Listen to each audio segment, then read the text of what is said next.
Hello，大家好，我係 A 仔啊。嗱，接落嚟呢條片啊，我哋同大家睇睇下黃鄭俊仁啦。因為我哋見到佢，喂，近期新歌破咗100萬 view 喎。嗱，就係我就是舞台嗰首歌曲啦，佢第一首支嘅派台單曲啦，就係我就是舞台嘅，近日破咗100萬 view 啊，同埋一班粉絲啊，亦都係去到鬧市嗰度啦，亦都去幫阿黃鄭做咗個大型嘅廣告應援啦。咁啊，黃鄭亦都同埋班粉絲一齊去打卡嘅。嗱，TVB 娛樂新聞台有去直擊，有去報導啊，咁同大家睇睇呢一則嘅新聞啦。因為始終阿黃鄭佢都叫做，因為我自己打翻開 TMG 嗰個social media 啦，即係 YouTube 嗰個啦，TMG 嗰個 YouTube 嗰個頻道啦，我打上去一睇，原來你話要過咗100萬 view 嘅呢一個 MV 其實唔多㗎，真係唔多㗎。我碌落去睇其實係好少啊，即係見到有過到100萬 view 嘅喎，即係 TMG 呢個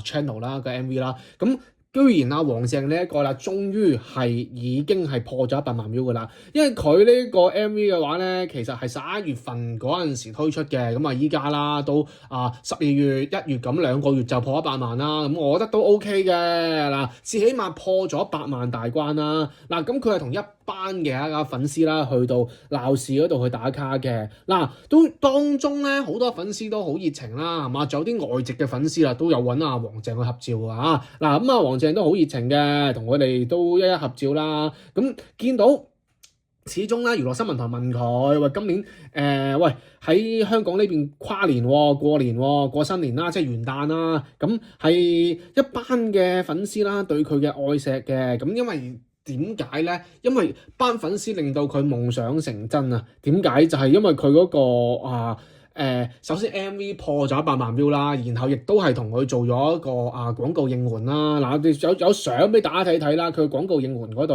有佢嗰個不斷咁重播住，不斷咁loop 住阿黃鄭嘅 MV 嘅。咁有張圖俾大家睇睇啦。咁所以其實對於佢嚟講啦，都好開心嘅，因為啦，始終佢班粉絲叫海豚粉啊嘛。攞晒好多嘅阿黃鄭嗰啲燈牌啦，真係喺鬧市嗰度圍住阿黃鄭啦，咁當然係開心嘅100萬 view 係嘛，真係咁，所以阿黃鄭都話覺得好溫暖啦，今年個呢個元旦啦、新年啦，咁同埋啦嗱，因為佢講到咧新嘅一年啊，嗱 TVB 個娛樂新聞台記者問佢你有啲咩新嘅一個願望啊，其實新年願望佢話有一個嘅就係開自己嘅演唱會啦，咁確實係嘅，因為我哋見到陸續啲中年好聲音嘅一啲唱將啦，都有陸續開演唱會啦。最經典嘅即係最唔係最經典，最近嘅就係張雨晨嘅演唱會啦。咁然之後亦都有呢一個嘅羅啟豪啦，亦都有開啦。咁當然即係無論係中一、中二、中三啦，都有個人嘅開演唱會啦。古卓文又話喺內地又開啦。咁黃鄭啦，咁之前都佢淨係參與過嗰個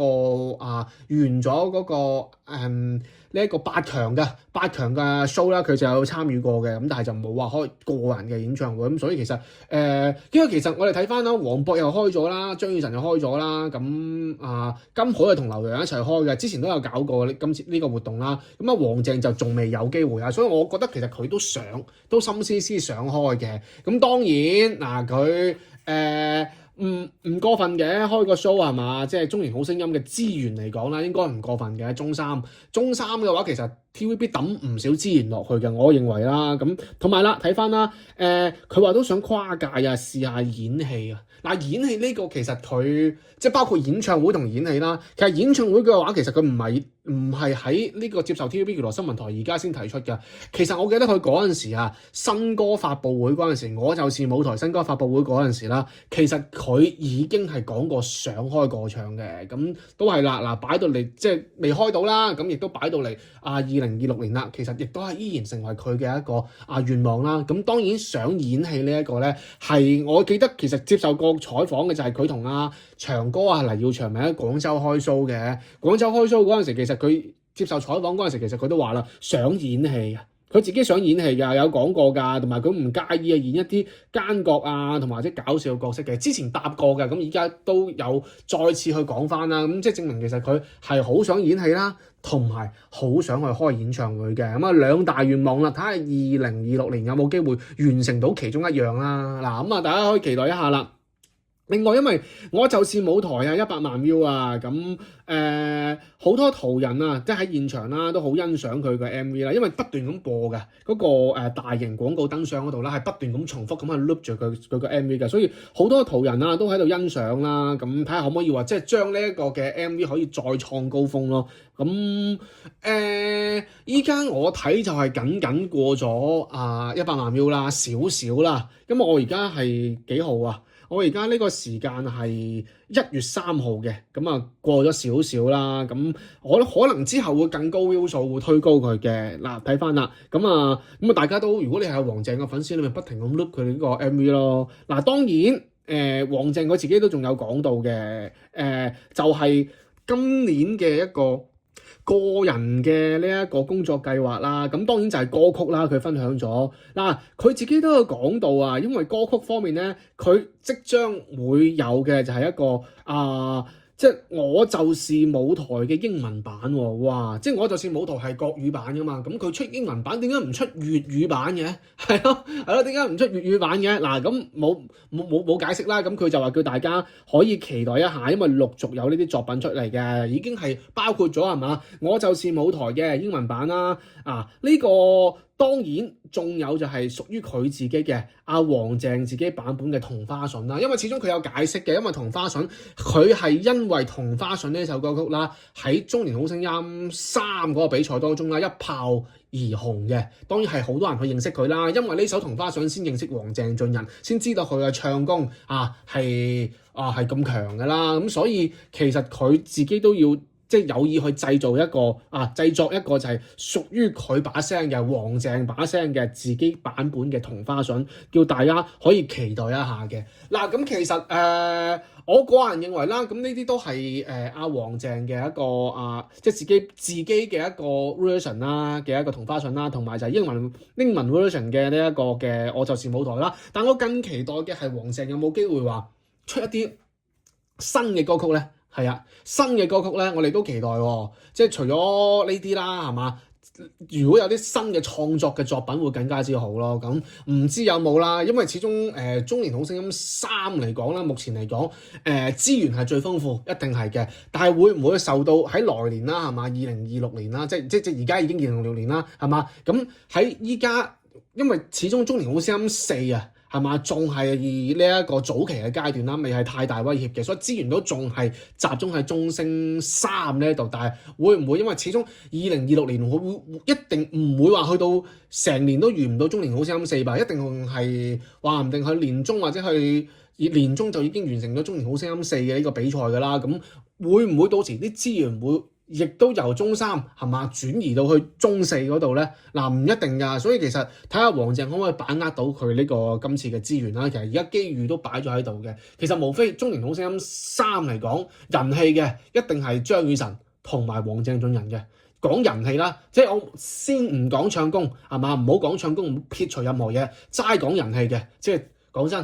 咪鬥粉絲多咯，人氣嘅話其實就係雨晨同埋黃鄭嘅啫，所以基本上可以即比較突出啦，比較突出，仲有黃渤咯，係咯，黃渤咯比較突出少少咯，係啊，咁即領先少少啦。咁你講資源嘅係嘛？咁當然都係TVB 擺資源落去中3歌手入邊嘅，咁其實都係啦，資源最多無可否認嘅，一定係張雨晨啦，開咗跨年 show 啦，呢個冇得講嘅。咁黃渤啦，都係好多資源抌落去噶啦，係嘛？咁另外黃鄭係嘛？我覺得都會係黃鄭嘅，咁所以睇睇咯，可唔可以把握到機會咯？咁2026年嘅咁佢自己嘅一個計劃啦。咁當然另外黃鄭亦都講到就係新年都係除咗啦同一班粉絲去打卡之外啦，呢一個嘅廣告應援打卡之外啦，佢仲睇咗周深嘅演唱會啦。唔知大家有冇留意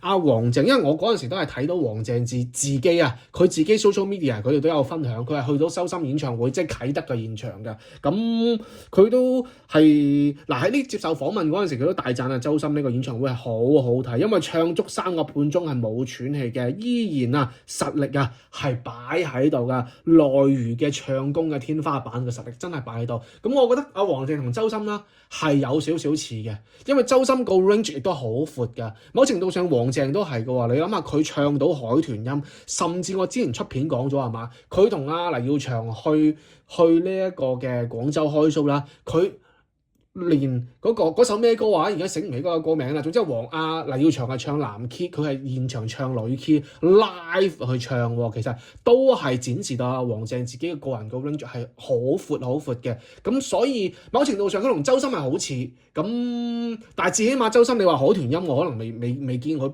標過海豚音，但係黃靜有啊嘛，係嘛？咁當然唔係話比較一定冇得比，你要同周深比唔可以咁樣比，但係確實我覺得係有幾分相似咯，可以往呢個方向去真係去進發咯。咁睇下黃靜啦之後嘅路點樣走啦，同埋 TVB 點樣安排佢工作，因為其實佢都有分享過㗎。其實目前嘅話，其實佢係好。佢個市場會更闊落少少嘅，因為佢除咗香港嘅工作啦，同埋佢會係喺馬來西亞都有工作噶嘛。咁所以其實個市場已經比好多嘅香港歌手哋係廣闊咗好多嘅。好多香港歌手即係包括唔係話咩啦，我哋俾翻中年好聲音啦，好多中年好聲音歌手都係僅局限於香港市場啦。咁其實黃靜已經係多咗個大馬嘅市場啦，同埋呢個香港市場啦，係嘛？咁睇下有冇機會都係話啦。內地市場內娛呢個市場係真係睇下有冇機會有機會可以係咯進軍啦，係嘛？即係參與下一啲各方面嘅演出啦。咁呢個係長遠嚟睇係咁樣嘅，但係至起碼而家佢有大馬嘅市場，同埋有香港嘅市場係領先咗少少啦。起跑線上面係要贏咗少少啦。我個人咁樣睇法。嗱，唔知大家點睇啦嚇？呢個就係黃靜嘅一個動態啦。咁啊，大家可以積極留言一下啦。好，呢條片講到呢度。